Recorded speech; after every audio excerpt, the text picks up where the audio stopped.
সুপ্রিয় দর্শক, আমাদের সঙ্গে থাকায় আপনাদেরকে জানাই আন্তরিক শুভেচ্ছা ও অভিনন্দন। আমি এইমাত্র অবস্থান করছি রাজশাহী জেলা বাগমারা উপজেলা দামনাস বাজার সংলগ্ন একটি রাস্তা।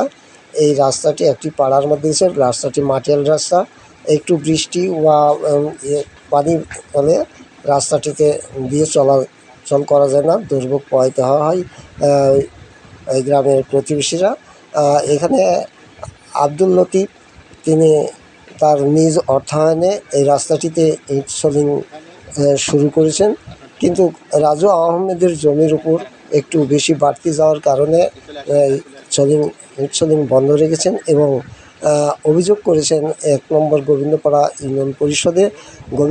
ইউনিয়ন পরিষদের চেয়ারম্যান হাবিবুর রহমান। তিনি গ্রাম পুলিশ দিয়ে রাস্তাটি করা বন্ধ, ইট সোলিং করা বন্ধ দিয়েছেন এবং বারবার তিনি নোটিশ করেছেন ইউনিয়ন পরিষদে আসার জন্য আব্দুল লতিফকে। আব্দুল লতিফ তিনি বলেন যে তার নিজ অর্থায়নে সে ইট সোলিং করতে পাড়ার লোকজন বা নিজের সুবিধার কারণে এই অর্থায়নে ইট সোলিং করছে। কেন সে চেয়ারম্যানের কাছে যাবে? চেয়ারম্যান তো রাস্তা তিনি গুরুত্ব দেন নাই, সেই কারণে তিনি উপস্থিত হননি। তিনি সাংবাদিকের সাথে মত বিনিময় করেছেন এবং সাংবাদিকেরাও মত বিনিময়ের জন্য হাবিবুর রহমানের কাছে মত উত্থাপন, এই রাস্তা সম্পর্কে কথাবার্তা উত্থাপন করতে গেলে হাবিবুর রহমান তিনি বলেন যে 6 ফিটের রাস্তা, সেখানে 8 ফিট 10 ফিট রাস্তা ছাড় দিচ্ছে, এই জন্যে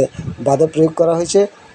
তবেও কিন্তু আমি পাড়া প্রতিবেশীকে নিয়ে, সেখানকার স্থানীয় লোকজনদেরকে নিয়ে আমি বসে এর একটা সমাধান করব, এই বলে তিনি আশ্বাস দিয়েছেন।